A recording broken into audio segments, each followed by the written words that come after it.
Hello, and welcome to Around the Political World with John Rothman. I am your host, John Rothman. If you're a fan of the show, make sure to hit the follow button on the top right of Apple Podcasts, Spotify, or wherever you are listening at this very moment. When you hit follow, leave a review or share an episode with a friend. It helps other people discover the show, keeps us going, and as I like to remind you each and every day, it expands our base. Does the trial involving Donald Trump and Stormy Daniels, does it matter in the American political election year? I want to begin with Stormy Daniels because this morning she is going to be called to testify in the trial in New York of Donald Trump. Does it matter? That's the question. There are so many major issues that we have to deal with in the world. Listen, it's interesting to me that I can remember when Richard Nixon said 1 year of Watergate is enough. Remember he said that at State of the Union speech in 1974?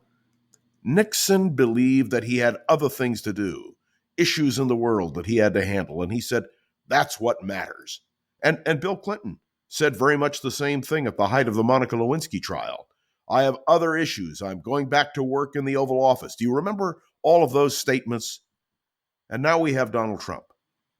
Donald Trump is the first former president of the United States to capture a major party nomination for the presidency to return to the White House. We've had other third-party contenders, but they didn't count. But this is a major issue.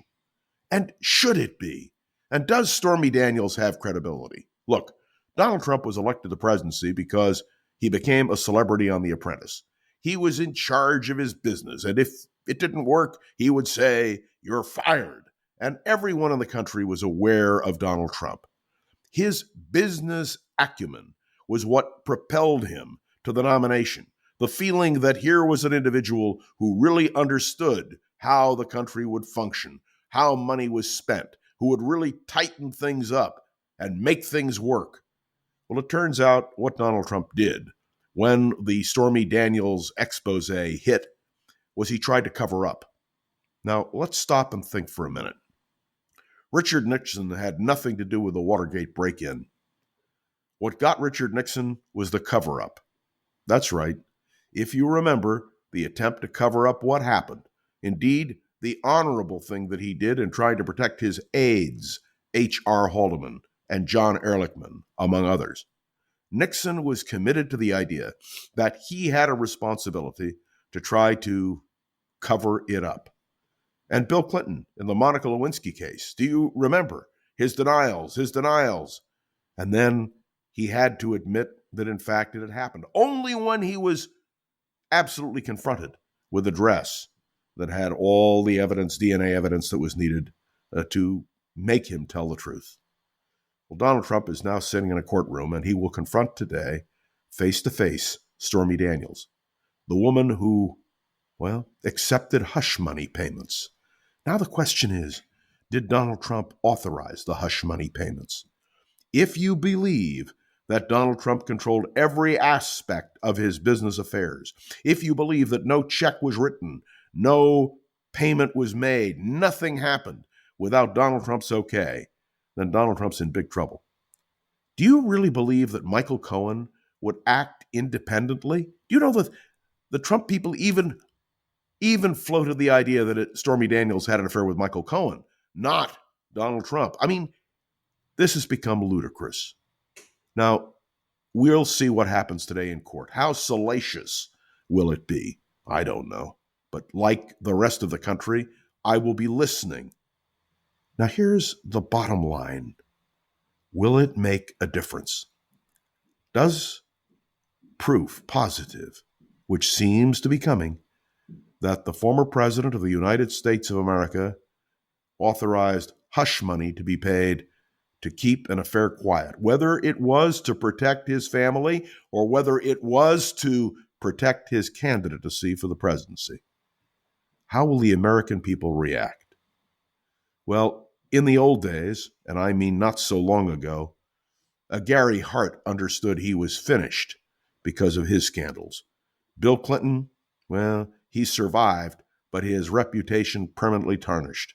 And Richard Nixon, who had served his country mightily, well, his reputation forever impugned by his cover-up.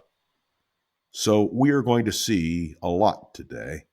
We're going to see Stormy Daniels. She will be in the witness chair.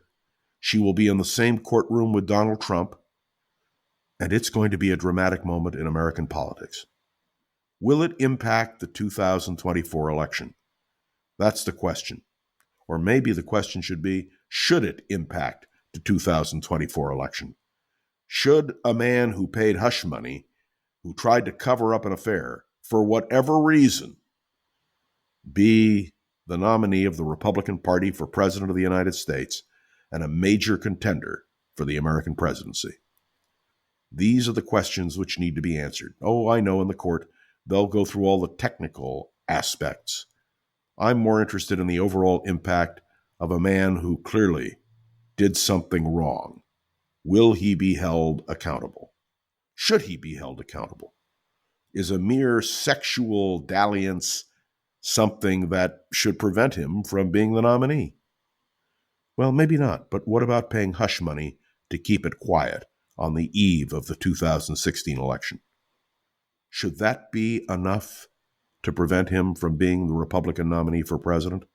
And if, in fact, he is prevented from being the Republican nominee for president, given the fact that he has all the delegates he needs to win the nomination, where will that leave the Republican Party? And indeed, where will that leave the American people? Oh, today is a day of high drama. Fascinating. And I'm going to be watching, and you're going to be watching. And most important, we're going to look at the body language.